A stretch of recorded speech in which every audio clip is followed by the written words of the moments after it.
আমরা আসছি যে সগলের হাটে ভ্যানে বসে আছি। ঈশান হাই বল, নে ধর, অনেক ভিড়। আসসালামু আলাইকুম, কেমন আছেন সবাই? আমার আরও একটি নতুন ভিডিওতে সবাইকে স্বাগত জানাই। এই ভিডিওটা শ্যুট করা হয়েছিল কোরবানির ঈদের সময়। এটা কোরবানির পশুর হাট। কিনে নিয়ে আসলাম, কেনা হয়ে গেছে অনেক ঘুরে টুরে ঘুরে ঘুরে ঘুরে ঘুরে। ভাই এটা কত, ভাই এটা দিবেন নাকি? তারপরে তাল্লা মিলাই দিল। কালারটাও সুন্দর অনেক। হাই আরিফপুরের হাটে ঝিলি কিষান, ফাতেমা কিষান ওরা এই প্রথম গেছিল ছাগল কিনতে কোরবানির। তারপরে আমি তো ওয়েট করতেছিলাম ওদের জন্য। তারপর প্রথমে ঈশান ছাগল নিয়ে বাসায় ঢুকলো, আর এই ছাগলটা ওরা কিনছে। তারপরে হচ্ছে ফাতেমারা চলে আসলো, পরে ওরা একই অটোতে আসছে। আর আরিফপুরের হাট যেহেতু খুব কাছে, খুব একটা সময় লাগেনি। এই যে আর ছাগলটা মনে হয় কারো আদরের, খুব পোষা, এই জন্য মানে সঙ্গ চাচ্ছিল। আমরা যেখানে বসেছিলাম, আমরা সোফায় এসে বসলাম, ওই যা বারান্দায় বাঁধা হয়েছিল ওকে, ও হচ্ছে গ্রিল দিয়ে দেখতেছিল। আর এদিকে ছাগলের ডাক শুনে ডায়ানা নিচে নেমে এসে একদম আমাদের দেখে কাছে চলে আসলো। ও মানে বুঝতে পারছে না কি একটা হচ্ছে, ছাগল জোরে জোরে ডাকতেছিল। আর ওইটা আমাদের মেজ ভাসুরের ছাগল। আর গরু কিনবে কালকে, মানে পরের দিন গরু কিনতে আবার হাটে যাবে ওরা।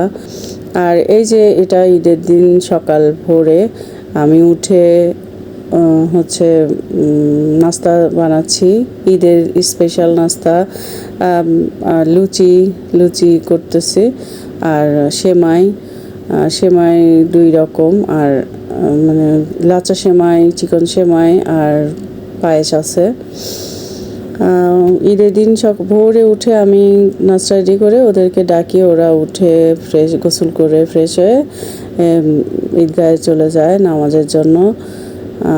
তারপরে এসে ওরা নাস্তা করে, আবার কোনো সময় নাস্তা খেয়েও যায়। মানে ওরা ঘুম থেকে ওঠার উপরে নির্ভর করে।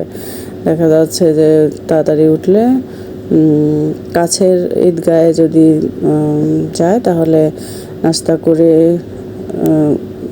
যায়, এরকম।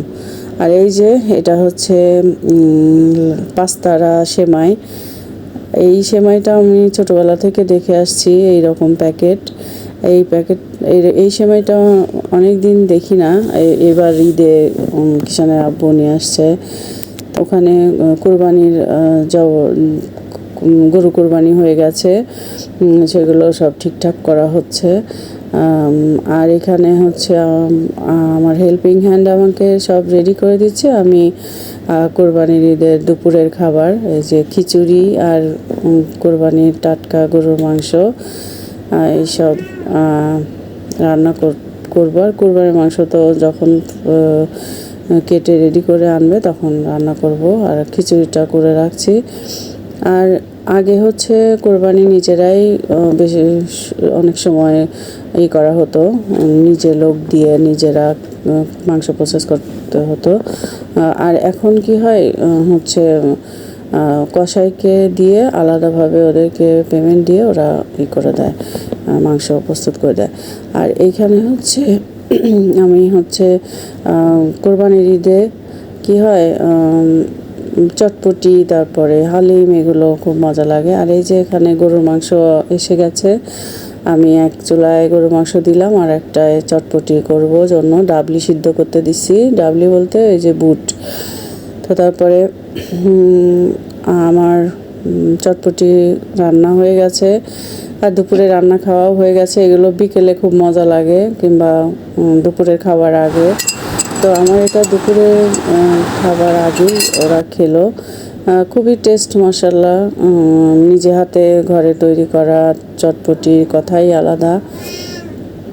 আমি এই যে আলু সিদ্ধ করে গ্রেট করে নিছি, ডিম সিদ্ধ গ্রেট করা, পেঁয়াজ কুচি, শসা কুচি, কাঁচামরিচ কুচি, আর ভিনেগার দিয়ে টক করছি ভিনেগারের তেঁতুলের টক তেঁতুলের টকের সাথে একটু ভিনেগার দিয়ে একটু হচ্ছে চটপটির যে মশলা থাকে ওই মশলাটা দিয়ে আমি করছি। আর ডাবলি সিদ্ধর সময় চটপটি মশলা দিতে হয়। আর এই যে সর্ষের তেল একটু যখন মাখা হয় তখন সর্ষের তেল দিলে খুব মজা হয়। আর বাইরে যারা বিক্রি করে তারাও কিন্তু এরকম সার্ভ করার সময় সর্ষের তেল দিয়ে দেয়। আর এই যে আমার আসলে কোরবানির ঈদে মাছের আইটেম থাকে না, তো এবার ফাতেমা হচ্ছে মাছ পছন্দ করে, চিংড়ি মাছ, ওর জন্য এই যে চিংড়ি মাছ রান্না করব। আর রোস্ট তো থাকেই, গরু মাংস রোস্ট, এটা রাত্রের খাবার। আর দুপুরে তো খিচুড়ি আর গরুর মাংস ছিল। তো এই তো আজকের হচ্ছে এরকম খাবারের আয়োজন, মাশাআল্লাহ। তো হচ্ছে আমার ভিডিও যদি ভালো লাগে আপনারা অবশ্যই লাইক কমেন্ট শেয়ার করবেন, আমার পাশে থাকবেন। আর আপনাদের সাহায্য সহযোগিতা নিয়ে আমি এগিয়ে যাব, ইনশাল্লাহ সাকসেস হব। আমি হচ্ছে দুপুরের রান্নার পরপরই সাথে সাথে রাত্রের জন্য এগুলোও করে ফেলছি একেবারেই। আর টাটকা খাবো বলে ঈদের আগের দিন করিনি। এখন রোস্ট রান্না করব। রোস্টের মুরগির পিসগুলো ভেজে নেব, আর শুধু লবণ দিয়ে মেখে আমি ভেজে নেই, অন্য কোনো মশলা দেই না। আমি একটু ব্রাউন কালার করে ভেজে নিচ্ছি। এক পাশ হয়ে গেলে তারপর আর এক পাশ উল্টা দিয়ে ওই কালারটা চলে আসলে নামিয়ে ফেলতে হবে। আর রোস্টের যে গ্রেভি করি ওটা হচ্ছে জিরা বাটা, আদা বাটা, কাঁচা জিরা বাটা, আদা বাটা, রসুন বাটা, পেঁয়াজ বাটা, পেঁয়াজ অল্প দিলেই হয়, পেঁয়াজ কুচি করে ভেজে দিলেও হয়। আর হচ্ছে আমি ওটাই করি, হচ্ছে অল্প একটু পেঁয়াজ বাটা দেই মশলা কষানোর সময়। তারপরে হচ্ছে দেই আর পেঁয়াজ কুচি বেরেস্তা করে দেই। সবগুলো মুরগি মাংস ভাজা হয়ে গেলে এখন আমি ওই তেলের মধ্যেই পেঁয়াজ দিয়ে ভেজে নিব। পেঁয়াজ ভেজে নেওয়ার পরে বাটা মশলা দিব, গুঁড়া মশলা দিব। বাটা মশলায় যে আদা জিরা পেস্ট, রসুন পেস্ট, তারপরে গরম মশলার মধ্যে লবঙ্গ, দারুচিনি, ছোটো এলাচ, বড় এলাচ। অনেকে রোস্টের ইনস্ট্যান্ট মশলা ইউজ করে, আমি অবশ্য সেটা করি না, আমি আস্ত মশলাগুলো দিয়েই করি। আর বাদাম বাটা দেই, হলুদ ছাড়া সব কিছুই দেই, শুকনো মরিচের গুঁড়া, তারপরে ধনে গুঁড়া, এগুলো সব দেই। আর নামানোর আগ দিয়ে জিরা গুঁড়া।